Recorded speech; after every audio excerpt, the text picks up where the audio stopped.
Falsha, Cardigal. Welcome to this week's episode of the Rebel Matters podcast. Hope you're keeping well. What episode are we on? 70. We're on episode 72 now. Holy moly. Anyway, it is a scorcher of a day down here in Cork, and I'm not going to make a really big long introduction to this week's show because I want to go outside and get a suntan while the sun is out. But this week's guest is Roxanna. The episode was recorded way back at the start of the lockdown. Like, it seems like an absolute age ago. It was recorded while back in the days whenever the fire was still going at night time because it was cold, not on roasting hot days like today. And we were just sitting having a chat. Basically, this is probably just a recording of the kind of chat that we would have anyway. We talked about the arts and Roxanna's work as an actor, as a spoken word artist, and she's on the telly as well. She's in varsity and also acts on stage. So you can go and find her on actually social media if you want to see what she's getting up to. Roxanna on Instagram. But anyway, I recorded this episode. I was sitting down in front of the fireplace, drinking a couple of cans of Beamish and having the chats with Roxanna of a dark cold night in pandemic times. So hope you enjoy sitting in on that conversation. I met Roxanna first, I suppose, through our mutual friend Lewis Kenny, who also did an episode of the podcast, and that episode was also recorded in the same kind of vein, sitting down by the fireside, drinking a can of Beamish, having the chats.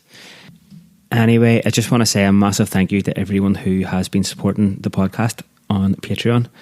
I know there's a few more patrons that have come on board in the last week or two, so Gura Ked Mila Maigov Akarja.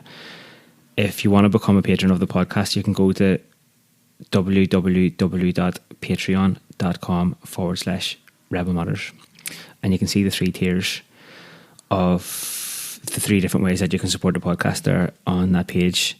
All the support through Patreon really is keeping the Rebel Matters podcast on the road. I've got a target of getting up to 100 patrons. So if you want to be one of those patrons, then you can go to that address that I just called out there. The support that is coming in through Patreon, it's making a massive difference to the current production of the Rebel Matters podcast. But as we move forward, it's also going to open up a lot of doors in terms of what direction the podcast can go into and the type of interviews and production that we can make happen. So thanks a million, everyone, for trusting the podcast enough to get behind it and putting your faith in the Rebel Matters podcast, because I know there's a lot of podcasts out there and we're kind of in the age of supporting your local artists and online. So I know that it's a crowded space, and I'm very grateful for everyone who has supported the Rebel Matters podcast through Patreon so far. As usual, at the end of this episode, there is a bit of story time. I'm reading the next chapter in Charles McGlinchey's book, The Last of the Name, which is a magnificent window into the life of Charles McGlinchy, who lived in Mincha Glen in Donegal between around about the mid 1800s until the mid 1900s, thereabouts. And he also talks about what it was like for his parents and his grandparents. It's a magnificent window into a time gone by. I think there's a lot that can be learned from that book as well. As it happens, Roxanna, today's guest on the show, lent me this book in the first place. So you have Roxanna to thank for the interesting chats that are just about to come up, and also for the book that's being read at the end. That's at the very end of the episode after the outro music. So if you want that, then just hang tight until the outro music is after playing out after the episode, and you'll hear the next chapter of that book. The very first chapter of the book is back at the end of episode 67. Anyway, that's enough. Let's get stuck into the chat with Roxanna. I hope you're all well, Akarja, all looking after each other, all keeping the head in a good place as much as possible, and I hope you have a nice day wherever you are, whatever you're doing. And buen salt, as ancora le Roxanna.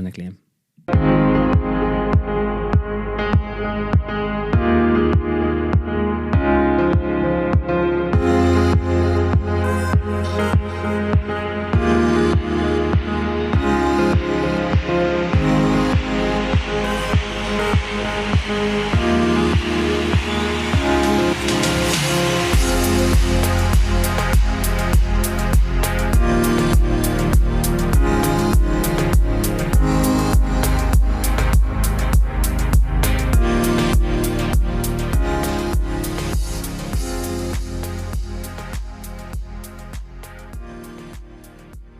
who's listening to this who already knows you a little bit, I suppose, would it be right to say that they would probably think of you as a spoken word artist and an actor as well? Yeah, I mean, the spoken word stuff is relatively new. Like the last seriously in the last like year and a half. So, but I'd say I probably have more, people probably know me more from that than theatre, because people don't go and see theatre, don't go and see plays. So, I mean, in certain circles, you know, I'd be known as an actor, but I think, the last because I've been like, especially since I started releasing videos of some of my poems and stuff. So yeah, that's a really long way to say yeah. Classic. And is there, and I suppose some people would know you from being in Vicar Street as well. Yeah, absolute seshmot, like. Not a seshmot who's always there at the very end of the night, and it's like, where are you going now, lad? Where are you going now? Here, this is a question. The terminology around being an actor, and like the term actress is gone these days, is it?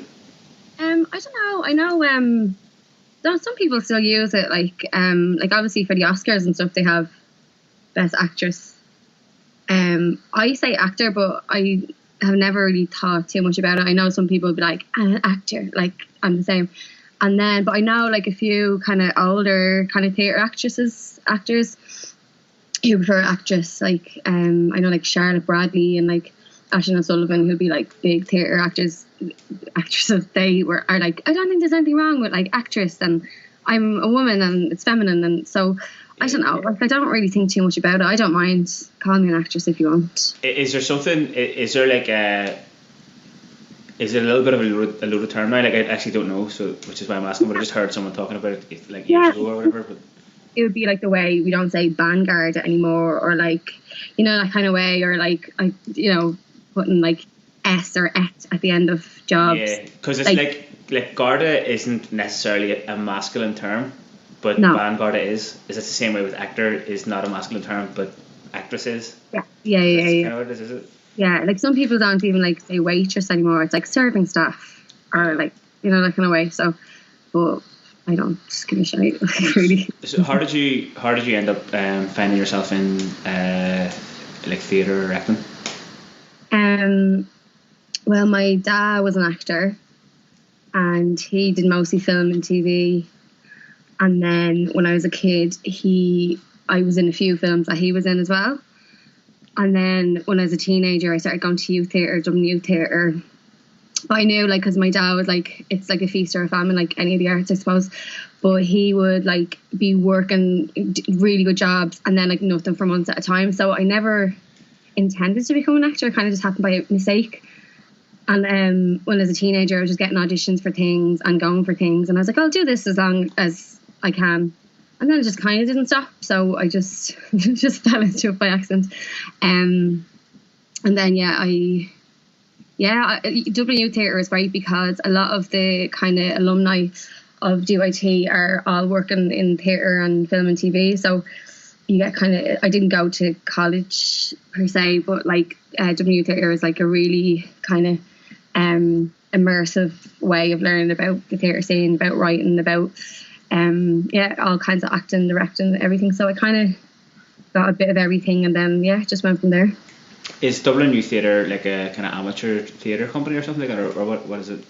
No, like, so to be like the umbrella organisation is called the National Association Youth Drama, so they have them all around the country. It's basically just, usually you go once a week, usually a Saturday, and you do like workshops and a different theme every week. Like one week it might be a stagecraft, another it could be stage combat, it could be writing, like you do every week. So there's like a few, like in Cork, say like Light Bulb Youth Theatre, and so W Theatre is 14, from age 14 to 22 you can join, and every year they have like a professional, like they'll have a show in a professional theatre, and have like a big show and people come and see it.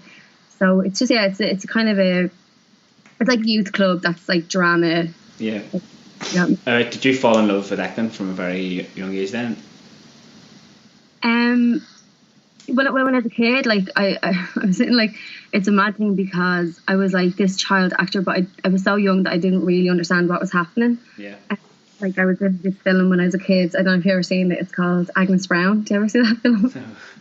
No. And definitely gonna go offend it now though. Yeah, Angelica Houston directed it, and she was in it, and so I played her daughter in it. But like I was so like young, I didn't understand what was happening. Like years later, I look back and I was like, I was just like getting up every day, like instead of going to school, I was like, right, go to work and meet Angelica Houston now, and I was like, oh god, okay, fine, you know, it's kind of like, and then as I got older, like I was like incredibly like shy as a kid and as a teenager. I never really spoke much or anything like that. So I joined W Theatre, and it was a really great way of like coming out my shell and becoming kind of confident again. So I just fell in love with like more so like the people I was hanging around with, and it was like loads of crack. And then I kind of slowly kind of was like, oh my god, this is my career now. Like all of a sudden, like I was like 21 and like I had an agent ring me like, do you want to sign with me? And I was like, is this the real thing? Like, can you just do this as your job? Like, and turns out you can. Well, like I remember whenever me and my brother Carbo were kids, and our dad was always involved in the theatre. They had an amateur theatre company called Ashtorian Drama in like the late 80s and the 90s, and then they kind of transferred over to the professional theatre company Ashton Gare. But so from the age of like 6, the odd time like banging me into these plays, just like it wouldn't be a choice or anything. He'd just be like, okay, so Waiting for Godot, there's a child in that play, so obviously I was going to put me into it, and then they just say like, right, you have to come down to after school at 4 o'clock, we're doing rehearsals tomorrow at 4 o'clock, and you go down, and then we ended up kind of like, do you know, going on tour with these plays, like Brian Frail. And did you just do translations as well? Yeah. But talent, you had done like Brian Frail and so I was in an Inishkeen. This is Brian Frail play. I don't know what a translation as well. I don't know what the original version was, but like, or maybe Inishkeen or something, I don't know, but that was another one. But it's just gas being a part of that when you're so young, like, and you're just kind of into it, like. Well, you don't really think that much about it, like, and then like now that I look back, I was like, that was just a mad childhood I had, where I was like meeting like Hollywood actors and like fucking like, yeah, it was so weird. Like that film, like Ray Winston was in it, and like Tom Jones was in it. It was this fucking mad film. Like Tom Jones, like sex bomb. Tom Jones. Like the whole film was about this like working class woman in the 60s who do you know Mrs. Brown's Boys? Yeah. So it's that character, but it was written as a book first. Before Brendan O'Carroll played it, he wrote a book about the character, and they turned it into a film. So the whole film is about this woman who's like fantasizes about going to see Tom Jones, and she's like working class Dublin 60s, and then at the end, spoiler, she meets him. He was just there, and I was just like, hey, like stop, like not understanding. Like what age were you whenever you were in that film? Or maybe I was 9 or 10, I think. Wow.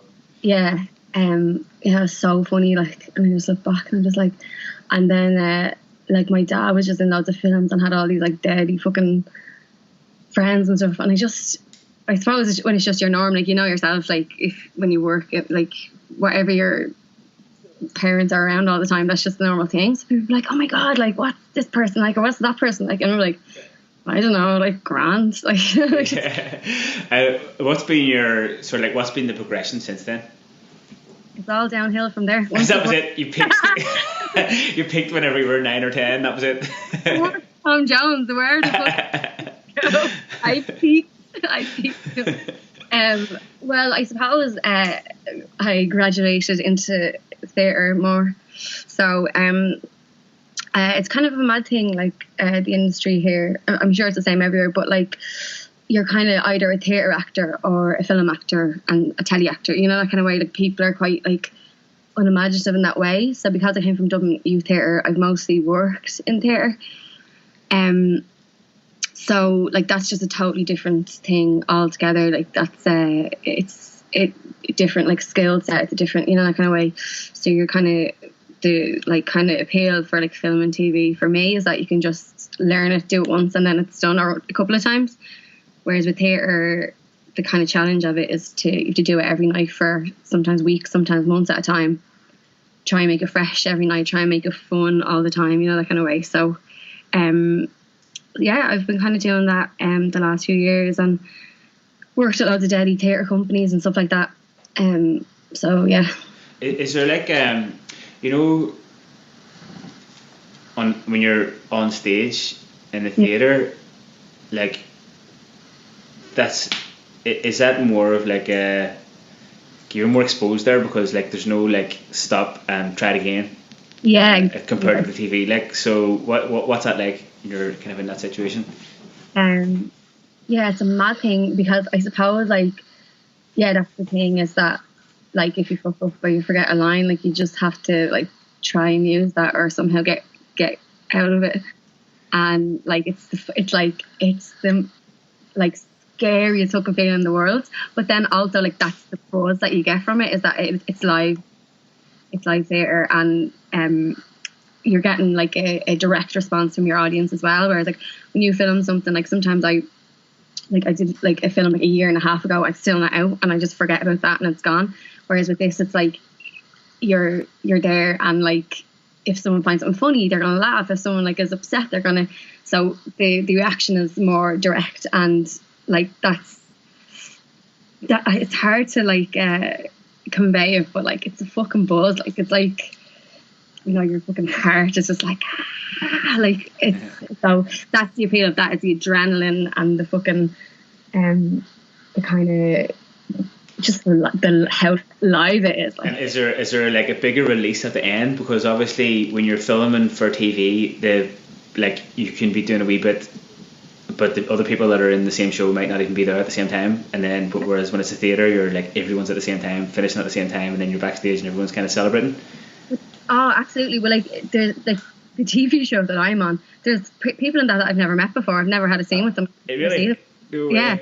And I'm like on it like nearly 2 years now, like a year and a half, and like people be like, "Oh, what's this person like?" And I'm like, sound, I think, like because it's a soap, so you're usually only with the same like 5 or 6 actors all the time. So there's like 3 people ever that I'm in with. That's in my storyline, like as well, because I'm a newer character. So it's so weird when like, and like sometimes I might run into them and I'd be like, we're like, hey, how's it going? Like, it's such a weird thing. But yeah, that release at the end of it, like a theatre show, and like especially like if you're touring, like I did a tour of translations as well, the Brian Friel show, and we toured all around the UK with it, and like it's that was such a mad thing because when you're touring an Irish show in the UK, like it's just all Irish audiences come and they want to talk to you after and like buy you a drink, and it's like it's such a mad thing because it's like instant gratification. But then like there's also like the kind of darker side of that is then like the come down from plays is way harder, I think. As well, if they're successful, sometimes you're doing like not that often, but like sometimes you're doing a really shit show and you can't wait for it to be over. But like with those big shows, like you're kind of like you're boozing every night, you're having a couple pints every night, you're being told you're right all the time, you have all these people coming up to you, and then you're not working then for like weeks and you're like, oh, I used to be somebody. It can be quite tough, like in that way that you know, so you have to be careful where you place your kind of like where you're finding your gratification from, where you find value from, because otherwise it gets very low. Well, actually that was kind of like leads on to the next question I was going to ask anyway, because just when we're talking about the theatre and how like sort of exposed you are on stage and how like the show has to go on regardless of whether you fucking make a mistake or not, like, you know, ever see that meme where it's like and the therapist says, and what do we say whenever we feel like this? And then the actor says, that's showbiz, baby. And the therapist is just like,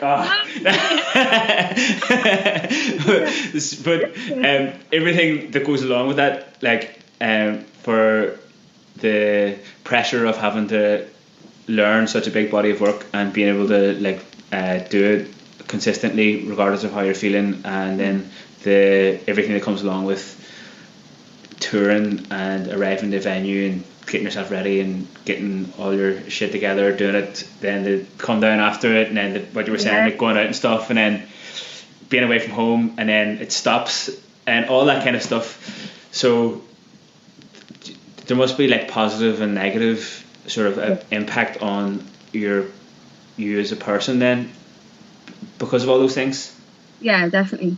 Like I think it takes definitely a certain kind of person, a certain temperament to be an actor, and like that, and that's not anything to do with skill or anything like that. But like, first of all, like so much of your job is rejection, like as in you're going into auditions and like you're literally and the ironic thing is actors are the most insecure, needy people you'll ever fucking meet in your life, and but we've also chosen this career where like our whole career is in the hands of someone else. Like it doesn't matter how prepared you are, how good you are, like you could just walk into an audition room and they're just like, they just look at you and go, oh nah, she's not, like they just from the look at you, nah, and you don't even know that, and you're going and giving everything. And then and I suppose it's the same, it must be the same for, like I've heard like musicians who gig a lot as well, it's the same thing where you're kind of, and like you said, it's you're very exposed all the time. It's a very vulnerable. You have to be very vulnerable. You have to be incredibly vulnerable, but also really thick-skinned. And like the two of those things are like it's an oxymoron. So we're just all oxymorons going around. So yeah, I guess you just have to, like I say, you have to just be careful where you place like your kind of worth in a way. Like it's not based on how much they laughed or how much they come up to you after the show and be like, that's amazing and this and that. And like with any buzz or any adrenaline rush, like when that goes away, it's always going to be like a really hard time. But that's why, like going back to spoken word, that was one of the reasons that I started writing. Like I'd always actually written, but I kind of was a bit sick of like my career and my acting being in someone else's hands or being out of my control, if you know what I mean.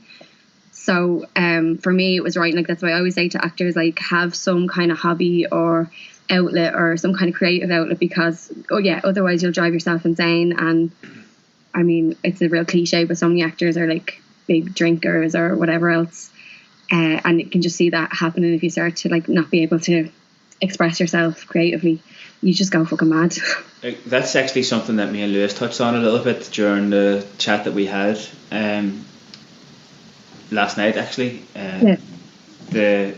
About, I suppose, part of the chat was about building the sort of dangers of building an identity around something, and then people associate you as being just like an actor or just being a poet or just being a sports person. And with I suppose like when you're talking about like I suppose most of the arts, but especially like acting and musicians, and I mean, it applies to sports people as well. It's like it's a very fickle kind of like thing to build your identity around, because you can be at the top of the world on one day, and then the next day, like if your whole identity is based around that thing and that thing is gone, then you can feel like you're nobody all of a sudden.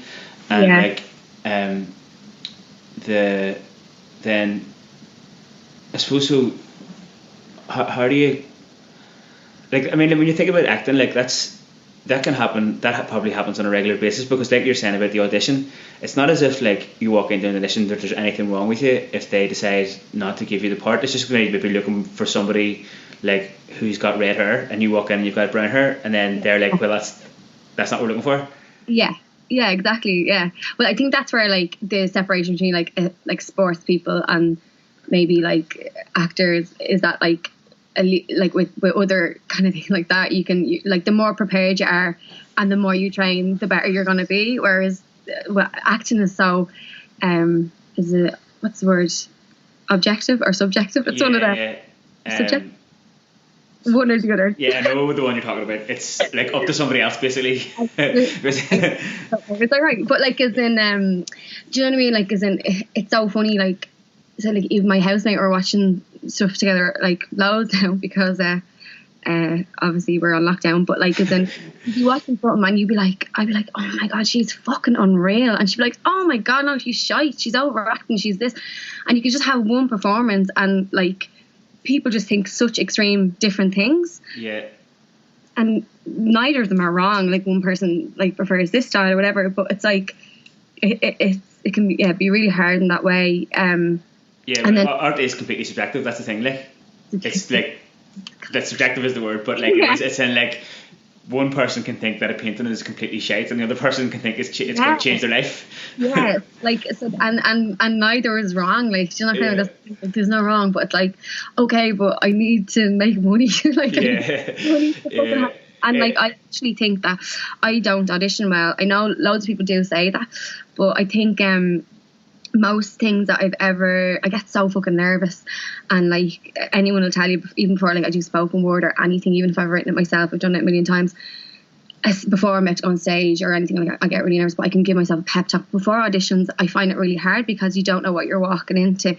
You've no control over the situation, and I'd say like 80% of the things that I've gotten, probably more, like are based on someone who's seen me in something. They've seen me in another play. They've seen like one of my videos online. They've seen a film I was in or something like that.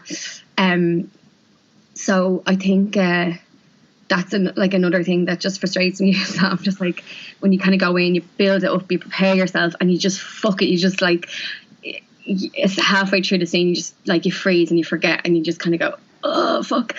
That's why self-tapes are good now. A lot of people just go, you film it yourself and you send it in.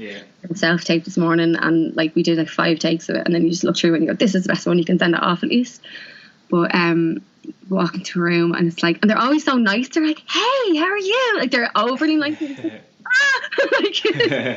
It's interesting to hear you talk about that, because there are so many, like, I suppose it's with anything where there's like an element of like having to perform on the spot, and all the pressure that comes with that, then like, that must be something that like you could possibly get a lot of positive sort of like adaptations from, and that you have to have some way of preparing yourself to go in and like do the business, like. And I think that's maybe like another kind of parallel with sport, if anyone's in that line. Like, I think actually just listening to you talk about the thing about the fickleness of it, I think the comparison with sport is actually injury, in that like, you could be prepared to your heart's content, and then you go out and break your leg, and then that's you finished for a while. But the next thing that I was just thinking about asking you there, do you ever see that, to quote like another meme, but that you know, that one that has the picture of the person who's like asking a musician to do a gig, and they'll be like, you'll get loads of exposure, and they're like, great, because like my rent is 200 exposures, so if I can get sweet. Where are we at in Ireland with like theatre and stuff at the minute? Well, I think I mean, there's no, I don't know. It's a tough question. Yeah, well, like, I mean, like, the thing is, like, we have like the Arts Council, and that's supposed to be a kind of a place where we can go and say, this is my idea, and but then if you've ever applied for anything at the Arts Council, like, it's an amazing skill to be able to do an application form for anything. I'm sure you've fucking had your fill of application forms. I've actually never done anything with the Arts Council, sure, like. No, but not the Arts Council, just even terms of applying for shit. Application, like, in general, yeah. But you're just like, and they're asking you such stupid questions, and you're just like, so you're trying to just figure out, what do they want me to say? It doesn't matter what my idea is, or how good it is, or how much, you know, how kind of like, how amazing it is.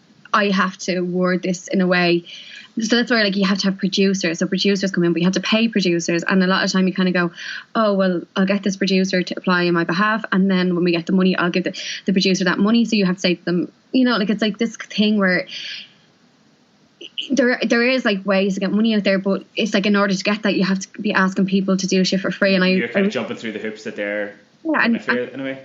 Yeah, and I think like there's definitely like for me, like I'm fucking in my 30s now, and I just made a decision like a couple of years ago that I was like, I'm just not going to do anything for free anymore, like unless it's for fucking charity or something. I can't. You had to put a price on yourself, and I think if you keep doing the thing for exposure, you're never gonna. People are just gonna think you're gonna do shit for free all the time. And like I have broken through a couple of times for stuff that I really was like, this is gonna be deadly, and it will eventually make money somehow. But like, I know even like me and my friend have been working on the show for a couple of years, and the reason it's taken us so long is because we're applying to get money so we can bring actors in, because I don't ask anyone to do something for free. So we get a bit of funding, we work with a group of actors, and then that's grand, then we get more. So I think like I wouldn't want to do anything for free, so I wouldn't want to ask anyone to do anything for free. But then it's just really hard then, because it's taken so long to get this show made. So yeah, I think it's like I don't mind like with spoken word stuff, like that's still kind of new to me, and also it's like I just really enjoy doing it, and I didn't get like there's no one who gets into spoken words to make money. So like I'm kind of a bit more kind of willing to do stuff like that myself for nothing. In terms of acting and gigs and all that kind of shit, I think people really take the piss, and I think hopefully when we form our liberal socialist government, they'll be like, arts for everyone. It could be happening sooner than we think. By the time this cold coronavirus is after passing, do you think that sort of like exposure culture, does that indicate that like maybe we potentially don't place a high enough value on the arts in Ireland as a society? Yeah, well, definitely in terms of like on at the top level, as in from like a government perspective, the art not. The ironic thing is the tourist industry is, it like makes money off the art, like our art, like fucking previous artists and writers, and we sell ourselves on like James Joyce and, you know, like Brian Friel and all the great playwrights, you know, fucking Tom Murphy, and come to the Abbey Theatre, and like so much of our tourism is like fucking, you know, when you go on one of those go buses. I remember I had to go on one years ago because a German friend over, and I was showing her around, and so much of it, like if you look at it, it's like the appeal is a writer who had to fuck off to another country because Ireland wasn't like giving them any money, and then Ireland tries to sell itself on that. So I think like we're at the minute, like, not to get too into politics, but we are kind of like, if we don't place an importance at the top level on arts, then no one else is going to take it seriously. I think like I think like all our Arts Council funding was cut, obviously during the recession everything was cut, but then it's taken so many cuts, and it's like at this stage, I mean, why should anyone bother really? Or like so many people are going to the UK or wherever else because they're making more money there, you know, that kind of way. Yeah, like that does open up a really serious question about how art is valued in any society in general, and what the importance of it is, and what the positive impact that like a society that values the arts and supports the arts in the right way, what positive impact that can have on the society. And like when I think about, say, Ireland, just even from around about the time of 2008 when the recession hit, in the last 10 or 12 years, like whenever I think about the arts, and like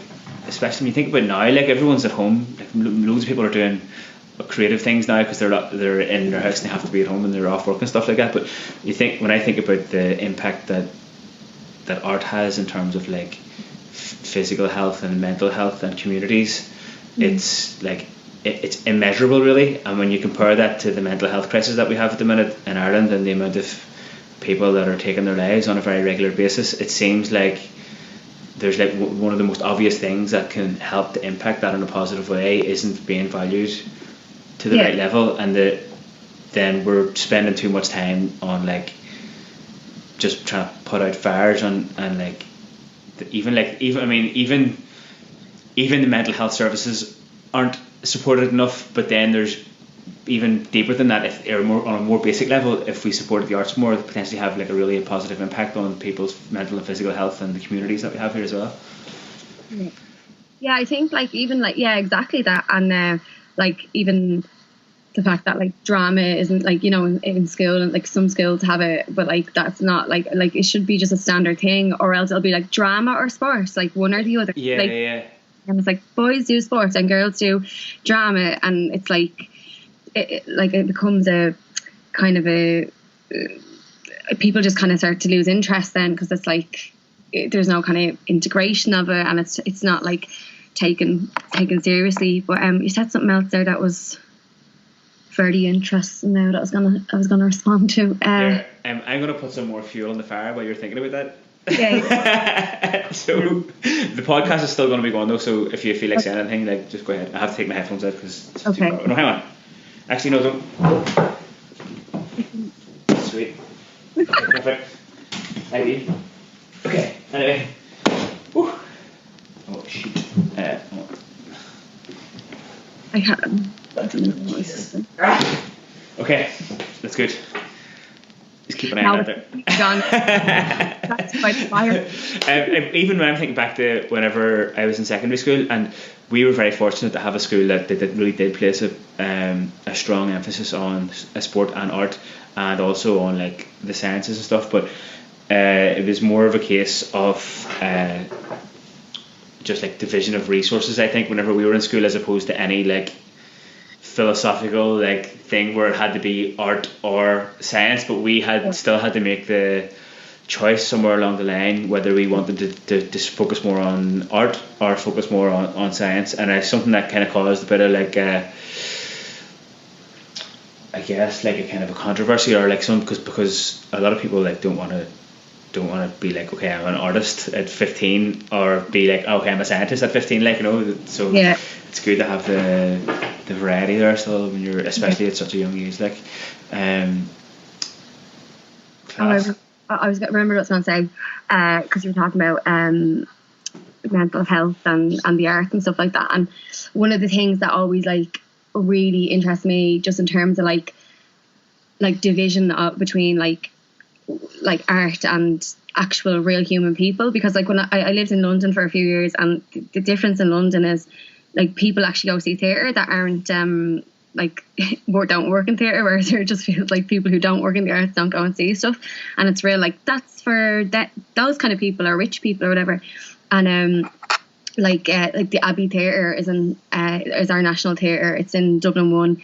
It's in very rough working class inner city Dublin, and like I went to school on the same street as the Abbey on Marlborough Street, and like it's mad just to think like and around that area there's like a methadone clinic right beside the Abbey, and then there's like a homeless shelter, and there's a few like homeless charities there, so you get a lot of people walking past there, and it's like, and then these people like going to see these plays and paying loads of money to go, and like often it'll be like, you know, plays about working class people. They'll get people in to be like, working class Dublin, this is it, and but like the people like pushing past like all these people to, like, you know, drug addicts and homeless people to get in to see plays that are about issues. And like I'm not trying to make any big point, but it's just like it's I think like art is so kind of separate as a thing in Ireland, where it's like it should be so ingrained in our culture, because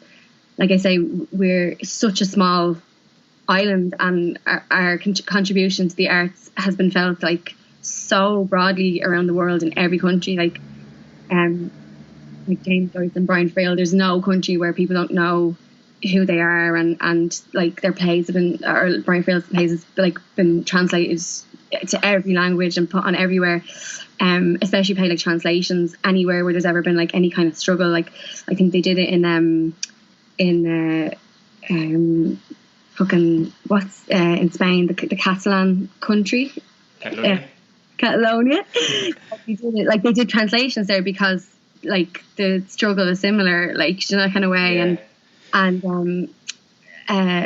like, so it's just so annoying that like we have all these like people around the world who are like who probably have more value on, or not even value, but just more kind of knowledge and of our arts than like people like here do. Do you know, kind of way we don't learn about it in school, and we don't learn it.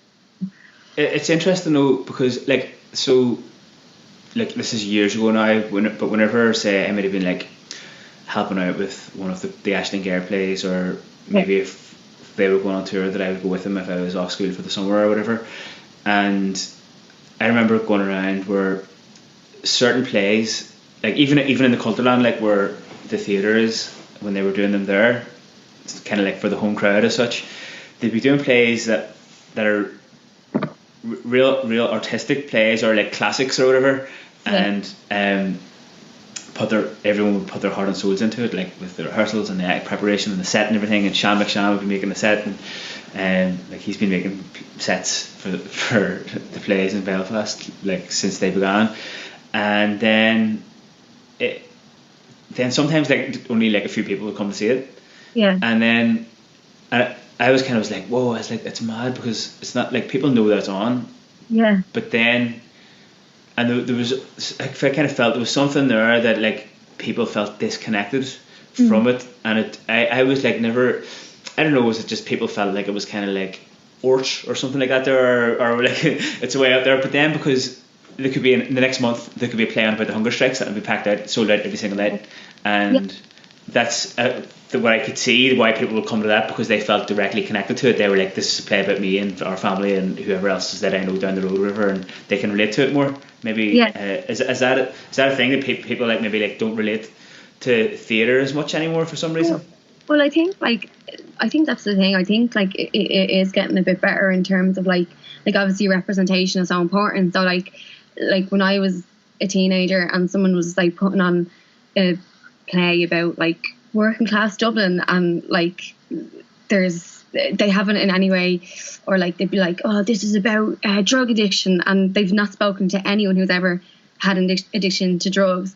And then like a few years ago, like I don't know if you've heard of, there's a theatre company called Theatre Club, and that's one of the companies that I started with when I started acting, and they kind of made like, it's called documentary theatre. It's such a wanky word, but like basically they would like, if they would do plays about social issues, but like they'd work with like Grace Dyes, who was one of the founders of the company. Like she worked with drug addicts here in Inchicore and St. Michael's for like 3 years, and was like didn't go in and be like, I'm going to make a play about these people. She's like, okay, I'm going to do drama workshops with these people, and the stories she was hearing were amazing. And then so she with a few of their permission was like, can I tell the story? And basically it took her time to work with people whose story it was, rather than just being like, I'm going to write an issue play, this is what I think it's like, or I've read a few books or whatever.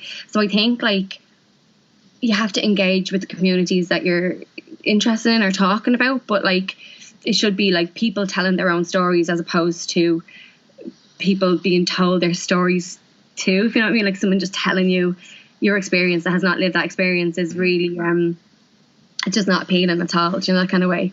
There's a really good book that I read last year or the year before. It's called Chavs, and under the subtitle is The Demonisation of the Working Class. And actually, you know what, now that I think about it, it could be that one, or it could be, there's another one called Poverty Safari by a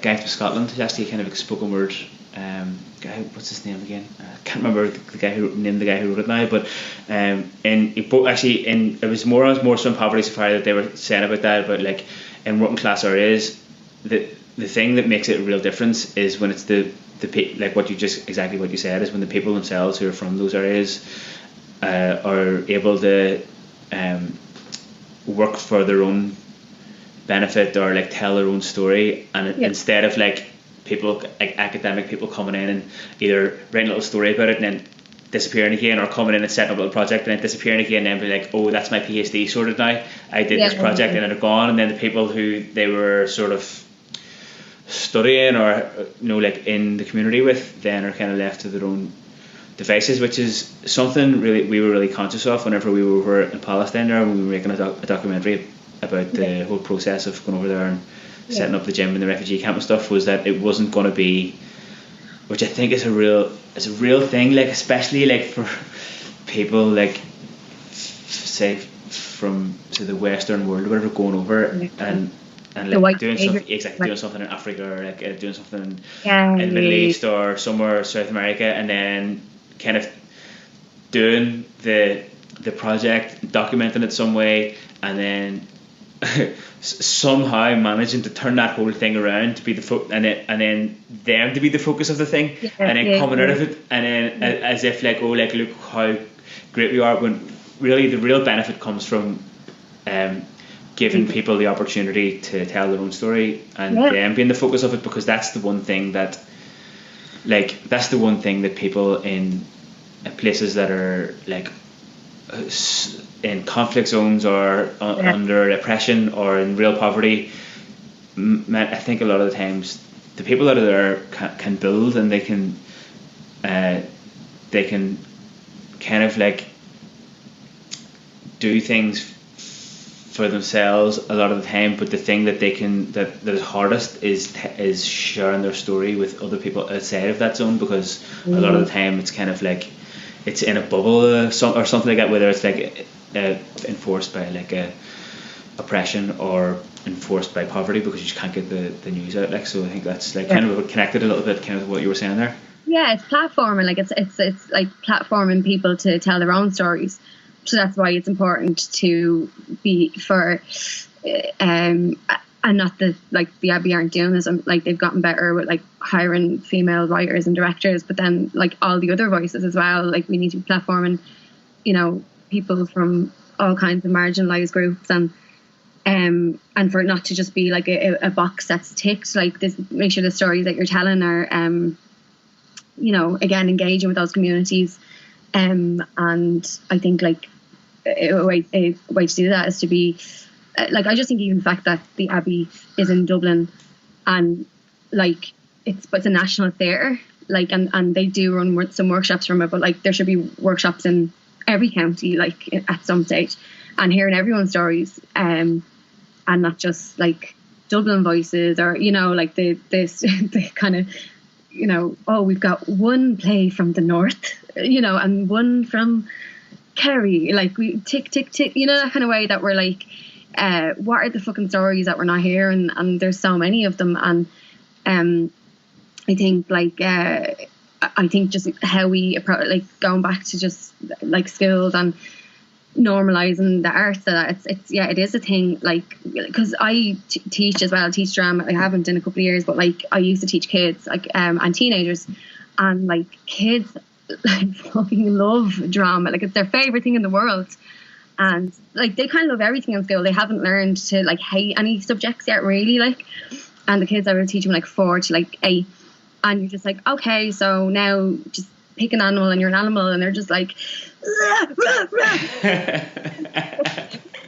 And then when you go, by the time you go in to work with teenagers, now obviously teenagers are arseholes anyway, I don't know, but like they're difficult, but like as in like you have to do like 4 workshops before you even approach, like pretend to be a dog, or pretend, because like pull back the layers a bit more, bit by bit, kind of, because they're so reserved, and they like our imaginations are so dulled by the time we're in secondary school, because all of a sudden it's like, right, these are all the things you need to remember for this class, this is all your homework for this, like, and so like your imagination becomes so limited, and so like I've most of the kind of schools I worked in were, again, just by chance, not that I chose this, but like all very like working class Dublin areas, and like they just have such like great stories and great when you kind of try and tap into it. And so, but the tragedy sometimes they're like, we can pay you for 4 weeks and you're just getting to like the good stuff and then you have to go. So obviously funding is a huge thing, but like I know even the school that I went to, well, I went to a very small school and it was an Irish school, and there was like there was like 2 plays like that we could do, and we only did it in 4th year. So it was like, you can do this play about dumping, illegal dumping, or this play about pregnancy, and it was like, or like you can do fucking what's on Trail again. Like it's like, no one wants to do on Trail. So it's like, but there's loads of deadly theatre makers and writers out there who are writing in Irish and stuff like that. But again, they're not being platformed. So like our choice as 16-year-olds was, do you want to do a play about illegal dumping? Like, so doing like dump all that was. Here, you mentioned something there which I think is like an important point to maybe like chat about a little bit again, because we just talked about a few minutes ago, we were talking about the potential positive impact that the arts has on society and things like mental health, and then you were just chatting about teaching in working class areas, and how the kids were, like, come out of their shell, and they would have, I mean, what we're talking about there is giving people a way to express themselves. And when you think about like the whole thing about like socially underdeveloped areas or places that suffer high levels of poverty and child poverty especially, like the major impact of that is that people find it very hard to express themselves, because there's the sort of trauma and oppression is like layered on in nearly every aspect of day-to-day life. So something like drama is like, it's the perfect medium to give people the opportunity to get something out, because whether you're like pretending to be somebody else, or you're putting things in context, or you're working with a teacher who's kind of helping you pull back the layers to the point where you can now like express yourself either directly or indirectly, and like that's priceless. Like, I mean, when you say that, you make it 4 weeks and then you're gone, is pathetic when you think about it. Like, but that's the thing, and like 4 weeks is not enough for anything, and like it's the fucking like the Robin Williams and what's the Dead Poets Society, like in that kind of way. Like it just takes one teacher to just be like, you're actually deadly at this thing, or you're good at that thing, and then it could change or transform your whole life. Do you know that kind of way? And sorry, I just get the cold.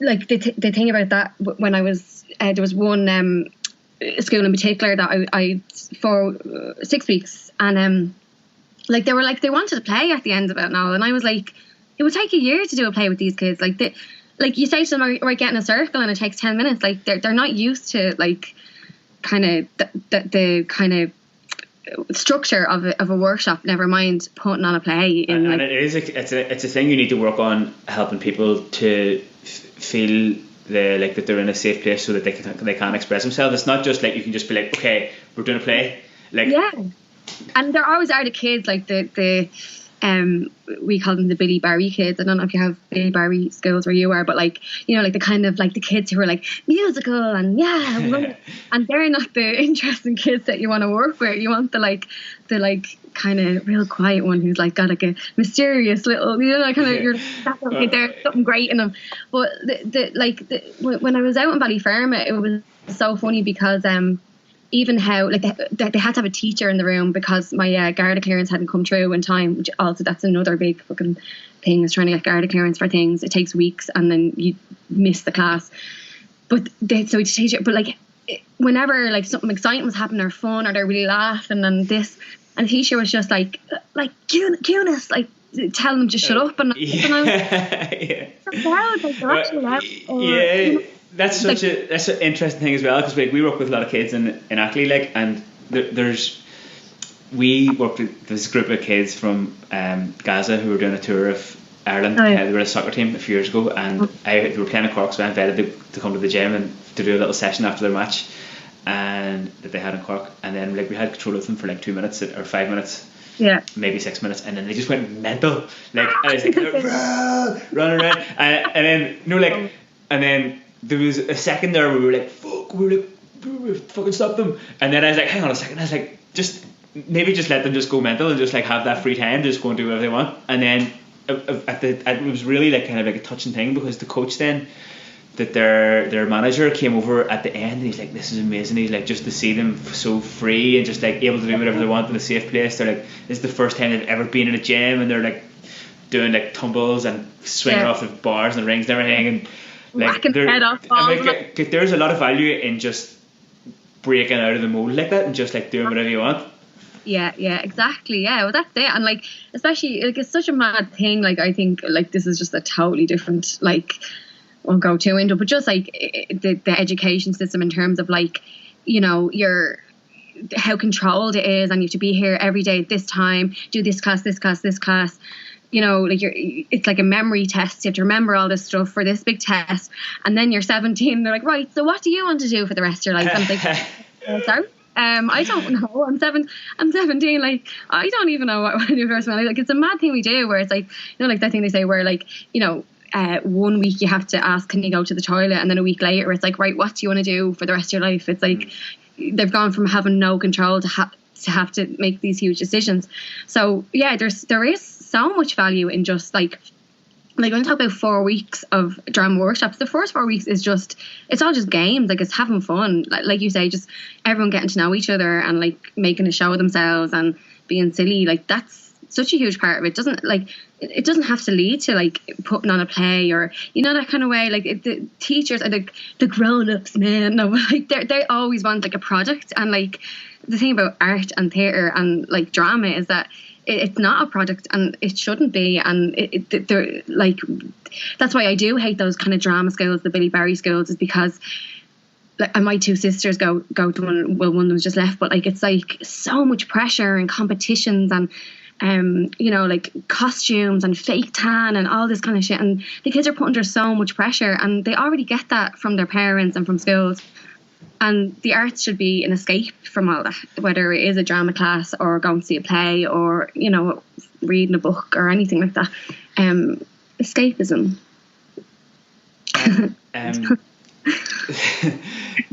It's kind of like something I wanted to ask you just for the crack, because I know we kind of spoke about it before, is so what happens when you're walking around Dublin and people recognise you from being the first city? My greatest artistic achievement of all. What happens? I just go, I don't know what you're talking about, Paul. It's actually so funny because I still work in a bar, and like we're saying, we're going to Vicar Street, and so people are always like at the bar and they'd be like, and then someone would be like, I know you from somewhere, and I'm like, yeah.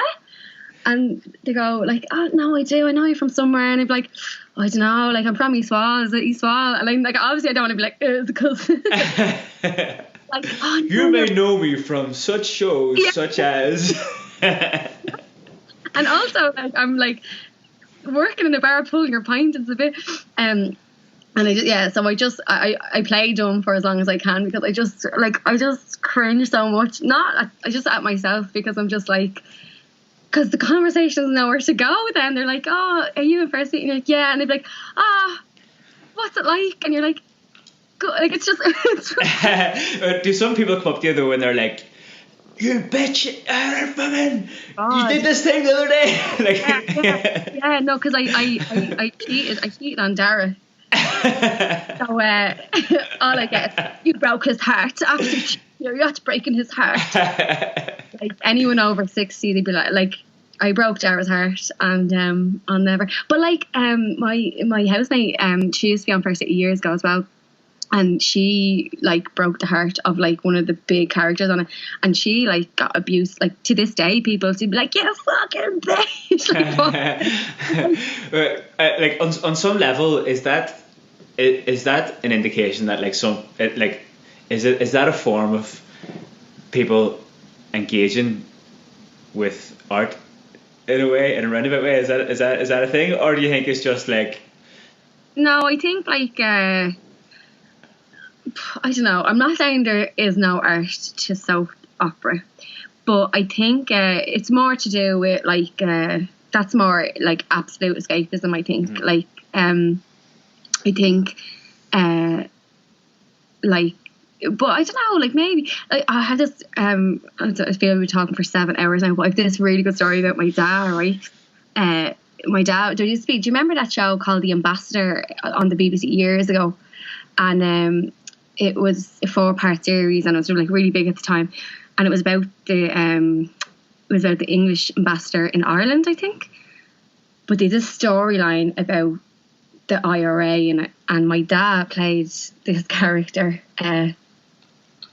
who basically is in the IRA, and then he grasses up as me, and so there was this lad around the corner that he used to buy his hash off, right? And he'd a letter in the door one day saying, "Come see me now, Georgie." I was like, what the fuck is this about? So my dad went around, and Georgie's like, here, what's this I'm after hearing about you fucking grassing up your mate? My dad was like, what? This cunt is like real trying. He's like, I'm hearing things around. I'm not going to say who, but I'm hearing things. And this fella 100% thought like this was real. And my dad was like, it's a TV show. And he's like, I don't know, like just people saying stuff now. No way. And it's just like people honestly like they'll shout at you. They don't understand. I don't like. How do you react to that? Like my dad was like, I swear, Georgie, it was just interrogation. So like, imagine like you had a fucking got killed or something. Here, something that you mentioned earlier about having a hobby or a sort of a parallel project or pursuit that runs alongside acting, and like I suppose in a way, like for you, that's the spoken word stuff, isn't it? Yeah. What was it that attracted you to the spoken word? Well, like I always like what I actually wanted to do when I was a kid was be a writer. Like that's what I always wanted to do up until I was like all through my teens. Because I hated performing in front of, like I was saying, I was so shy. I hated being in front of people. I hated speaking in front of people, anything like that, until I went to youth theatre. So, and then like I had that cliche thing when I was like 15 where I discovered like Sylvia Plath and like Bukowski, and I was like, whoa, fucking deep, man. So I just started writing, and I just always wrote poetry, and I never wrote it for anybody in particular. And then I lived in London for a few years, and when I moved back from London, it was just like I moved over to do a really like big show over there, and I worked for like 2 years, didn't work for a year, and I moved back, and I felt a bit like I felt really like I was starting again or something. Like I felt like I had failed because I had gone to London to do the London act, and then like in my head I was like I failed at that. So then I went to see that show Riot. Did you ever hear that show that was on the This Is Pop Baby show? No. It was this massive cabaret show of different arts. It was on in Fringe Fest, Dublin Fringe, and then it went on to be in Vicar Street, and there was loads of spoken word in it and stuff like that, and Emma Kerwin was in it, and I knew him as an actor, and I knew him years, and then he had started writing stuff and performing stuff, so I kind of was just like, maybe that's something I could do. And then I went to Body and Soul, and I just saw loads of people I knew were starting to do it. So I just tested it out, and I wrote something, and that thing of, you know, like serendipitous thing, like Linda Devlin was there, and she's like a huge kind of person in spoken word. She like books loads of gigs, and she was like, do you want to do it at this? And then someone saw me and booked me for something else. So it kind of, again, it wasn't really planned, and I still wouldn't really, like, it's so weird. I don't feel like I'm a spoken word artist. Do you know what I mean? Like, because like they're a little gang together, and they won't like gang. No, it's not that. But like, there is definitely like a kind of a. I'm still very new to it, so I feel a bit like a newbie in some ways. A lot of your spoken word stuff is kind of like a social commentary, and like talking about issues that are real current and like real like emotional as well. Like they're kind of emotionally charged issues a lot of the time. Like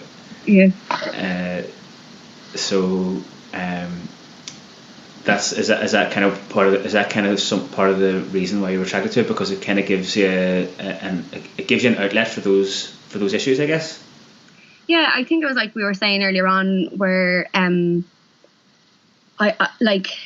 think Emmett Kerwin has been so good, and in terms of like, I think because he's older than a lot of the spoken word artists that would be kind of going around at the minute, he's like the granddad spoken word. But no, he and he was speaking about like just having his own accent was a huge thing, and talking about like with Dublin Old School, that play that he wrote that he turned into a film, was talking about Dublin in a way that I hadn't really seen before. And so I kind of was like I was looking around at a lot of spoken word, and I was like, I feel like some of the stuff I'm writing isn't really being talked about. So I think like, I don't really know how it happened. I kind of like, I guess anger fuels me a lot in terms of my writing. So if I'm ever like, I suppose just any kind of high emotion. So like, obviously like when you're in love, you write about love, and when you're angry, you write about, in a way. So riding and social issues are the two things. Wanting to ride, having to ride, and then but no, I think like that's the thing, is that like they're so, but like I'm well aware that I don't want to just be like an angry poet either. So I think that's where the performance, like my acting background, has helped me in terms of like playing around with like timing and pace, and that's not just like really shouty, because there's a lot of times like I'll go to see something and the actual poem will be really good, but like maybe the tone is just very samey, or if someone's just shouting something at you for like 3 minutes, you're gonna switch off, that kind of way. And I don't want to be like tone policing or anything like that, but I think in terms of like the skill of spoken word is and I'm not saying that I have it, I'm still working on that and finding out what that is or what my voice is, but yeah, just playing around with like, and then throwing humor in as well, and being able to even in very serious issues or concepts, being able to like not poke fun, that sounds too light, but if it's all too anger, or if it's all too anything, you're not going to be able to take that on, that kind of way. So you have to find the creative ways of trying to tell your story. And that's the thing, it is like, ultimately, if you're telling your truth and you're telling your story, then it should come out okay. But sometimes I feel, I don't know. Yeah. So actually, I would love to keep this conversation going for ages more. I'm going to be doing reading a Roald Dahl book live on YouTube in about 20 minutes. But I know it's kind of like putting you on the spot. Is there any chance you would be able, like, you would be up for doing one of your pieces to finish off the podcast? Oh, I don't. Well, I don't know. I mean, you remember the one that you did up in Tip that time about women? Oh yeah. I really don't know. So what? Let's go for it. And that's, just so everybody knows, like, we didn't actually plan this at all, and I didn't give you any forewarning that I was going to ask you to do this, so, which is kind of unfair. I'm absolutely mortified. Okay. And the men screamed "Chugga" at our law as they fought for a new Ireland, a better Ireland. They screamed "Chugga" at our law, and we sat in silence and nodded our support like good little Mana. A better Ireland. A better Ireland for them, or a better Ireland for all. It didn't matter right there and then. It just mattered that we had an Ireland. So Sinn Féin fall. Invite the Catholic Church round and we'll build ourselves a doll. Maybe Ireland just isn't ready for us, we thought. So we sat in silence and we listened in awe. We listened as they told us that free mother and childcare was an expense that they were not willing to give. It's up to God now whether or not the mother and child live. We couldn't have bodily autonomy, but our babies could be a commodity, sold to the Yanks without telling us where they went. Our babies were dragged away from us, and we were told that they would pray for us because our bastard children could never be loved, not even by God, or so they told us. It's all for the greater glory of God. That was their motto. Meanwhile, a 15-year-old is dying giving birth in a grotto. We've been called Jezebels and sluts and whores since this state's inception, but never more than we fought to get access to contraception, because we had the audacity to say that maybe, just fucking maybe, we'd like the choice to not spend our whole fertile lives carrying a baby. They wrote laws that dismissed us and hardly considered us, just enough to make sure that we knew our place, and that place is in the home, and a woman is just property for a man to own. They made it a law and told us we couldn't be raped by the men we wed. We served them in bed, and if the thought of his hands even touching you filled you with dread, and you'd rather be dead than have him beside you, well, too bad, hun, you serve him, and it's his decision when he's inside you. This better Ireland, this great state fucked us raw, fucked us over with each shitty law, a constitution devoid of raw from law. But now we say no, fuck that, chuck it our law. Our daughters can and will have choices, because we will stand up tall and raise our voices. We will make our own decisions about our bodies and not be shamed for it. We will choose what fucking knickers we wear and not be blamed for it. For too long we've been held back, dictated to, patronised, brutalised, demonised, blamed, oppressed, controlled and slut-shamed for what we were wearing. But now we can build a new Ireland, because this one needs repairing.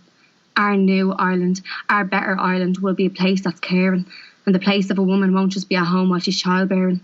We will be heard, we will be listened to, no more silent despairing, because we are raging, we are roaring, and we are raring. We are Manana Heron. Ew, amazing. Thanks a million for doing that. Here, that's such a class way to finish. Go to me getting it.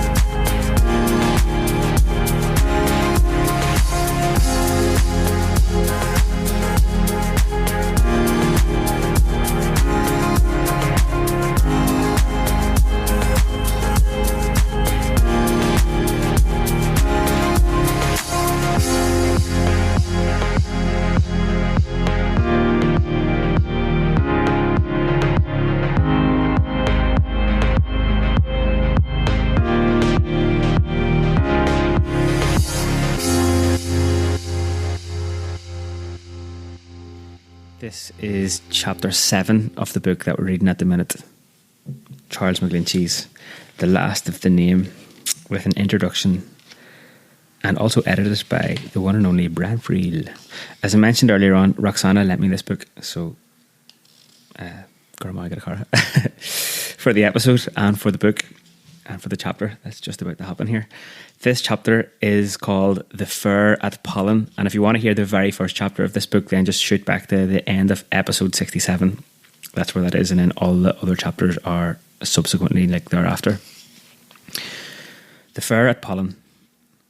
Long ago, there was a great fair held on Pollen Green twice a year, the 29th of June and the 10th of October. The last fair was held there on St. Peter and Paul's Day in the year of 1812. Before that, it had been going on for hundreds of years maybe. It was going strong in the time of the Brahar na Ducha, a famous local friar, and he died in 1784. And I heard accounts of Colonel McNeill attending the Fair of Pollen, and he died in 1709. From all accounts, it must have been the greatest fair, maybe in the whole north of Ireland. The people gathered from all arts and parts, and the green was black with people, and standings and play actors of all kinds. It was a cattle, horse and sheep fair, but there was great drinking and dancing and singing carried on too.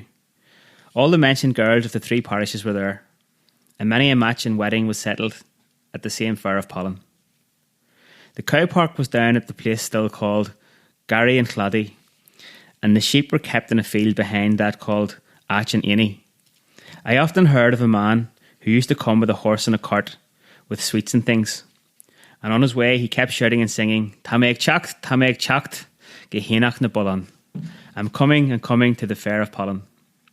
All of the old people had a song too, about a boy who promised his mother he'd do all of the turns about the house if she'd let him go to the Fair of Pollen. Very me knusak hugget und tra, kruban, kranach, dillish bra.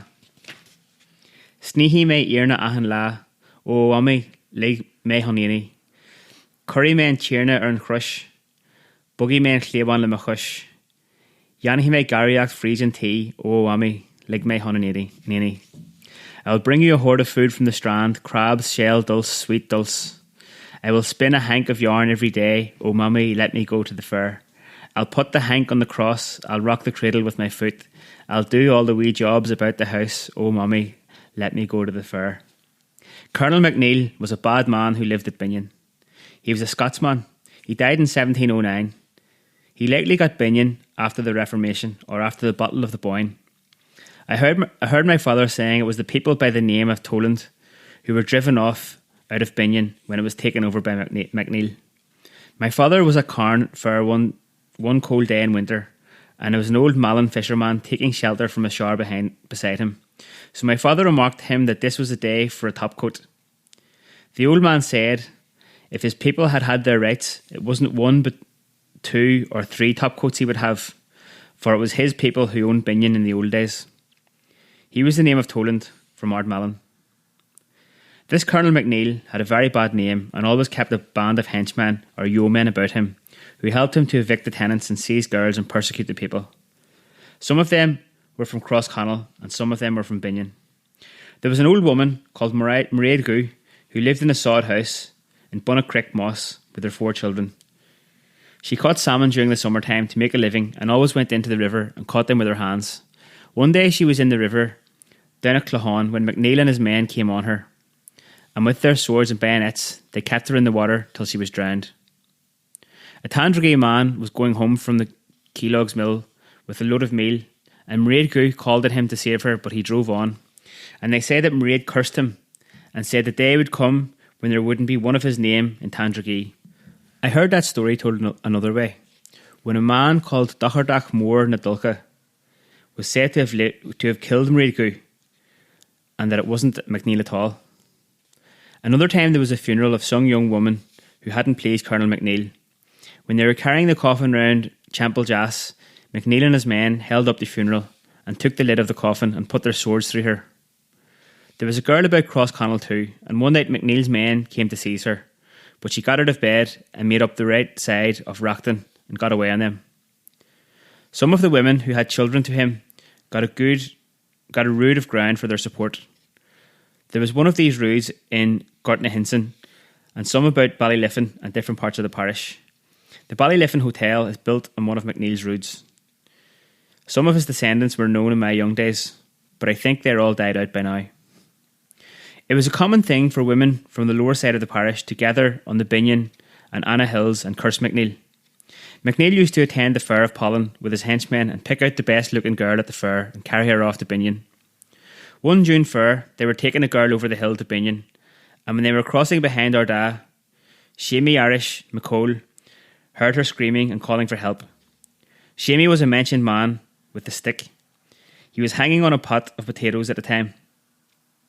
So he called, "Cawil Mawatakin, where's my baton?" and grabbed his stick and made out and jumped hedges and ditches till he overtook them about Mullach and fell to them with a stick till the girl got away. Another fair of Pollen, a fine-looking girl from Irish, came in with her 3 brothers over through Anna. When MacNeil and his men went to seize the girl, she blew a burler, a kind of whistle she carried, and it was heard all over the green. The brothers knew their sister's whistle and came to rescue in time to save her. I heard too of a girl from Meansha Glen who went there for the first time. MacNeil got his eye on her and arranged with her to meet him at 6 o'clock and that he'd leave her home on horseback. Some friends of hers warned her about the sort of man he was and advised her to leave the fair at once and get home as hard as she could. She cut up through Torna Bratley and over the side of Crocockram and got away home that way. Things got so bad at the finish up that some of the Ardagh men attacked MacNeil one night at a place called Galach in Anna Hill and felled him with a stone on the head. An own Irish McCole castrated him with an old hook. His henchmen carried him home and he lay there for days before he died. The doctor maintained he would have recovered only for the blow on the head. I heard that the night he died he tore the side wall out of the house when the devil took him. The old people always said he was buried in the house at Binion, standing up, and that the corner where he is buried is built up. but there's a tombstone in the old churchyard at the corner facing Binion with his name on it. All the old people round the parish had a song about Pollen Fair called Pleirky and the Pollen, or the Pollen Revels. Many a time I heard it sung. It was made by a brother of Dean O'Donnell. He was Dennis O'Donnell and died in 1778. Dean O'Donnell was a parish priest here about 200 years ago, before the Brahar na Dúcha. This is the song, as far as I can remember it. Érói mer maidin is rahi me honini. Tá me macholu is ní dúsister me. Liki me le bradog gwil me an deary. Tá me macholu is na dúsister me. Níl siascan bog boache no ache will polygon and Yero vel tra go hard na killing tra. Nach mimse shall shinche mwish is meg onferchon. Tá me macholu is na dúsister me. Ik pillu in yes as enach na bolon do. Tá me macholu is na dúsister me. Le hiri na gyali is le glisha na majna. Tá me macholu is na dúsister me. Clinfer machiol maglor is machalanon. Carna munna mora nos mar vel draganon. Ha jen tust mashgoig ac I gol gro majinon. Tá me macholu is na dúsister me. Ik al har an drihid gera ma fotjacht. Tá me macholu is na dúsister me. Fag for ked krapan a mollach ma wally. Tá me macholu is na dúsister me. Bei ma hatsa is ma chotsa. Síslum na lidjoga. Ma charawat is millennia as a chelan na ribini. Is gur dive na stuige magulin le gradoga. Tá me macholu is na dúsister me. Ik chacht balach na tuberdu. Le struige ma skoige. Tá me macholu is na dúsitter me. Jan hi me skiste a gi hemas I daharty. Tá me macholu is na dúsitter me. Chan wagi me ein jor a soiach a njarna coppera. O hi vili wan gachach eamon connachty. Cahi me an ihe le heman og lacharna. Tá me macholu is na dúsitter me. I'll rise in the morning and go to the fair. I'm asleep and don't awaken me. I'll pretend to the girl that I'm in a mad fit. I'm asleep and don't waken me. There's not a marsh or a swamp or a bog hole across from Beltra to the height of Cullentree that I wouldn't be steeped in and footering in. I'm asleep and don't waken me. On returning up from the fair of Pollen, I'm asleep and don't waken me. With the rise of the moon and the breaking of dawn, I'm asleep and don't waken me. My singing and shouting and noise will be heard there, heaps of big curses, as if 'twas a dragon. My throat will not silence except while drinking. Till the morning I'm asleep and don't waken me. Going over the bridge at the end of my spree, I'm asleep and don't waken me. There will be hundreds of lumps on the top of my head. I'm asleep and don't waken me. My hat and my coat will be around me in tatters. My scarf and my shirt will be sundered in ribbons. And my shoulders black as soot with batterings and blows. I'm asleep and don't waken me. Coming over the pass well and my throat parching, I'm asleep and don't waken me. I will rest with Seamus O'Doherty. I'm asleep and don't waken me. I won't leave a drop in any vessel ever a cooper made, from Billy Bond's house to the tent of Eamon the Connachton. Then I'll spend the night with Eamon and Clocharna. I'm asleep and don't waken me. Sinead Carja, Slán go fáil.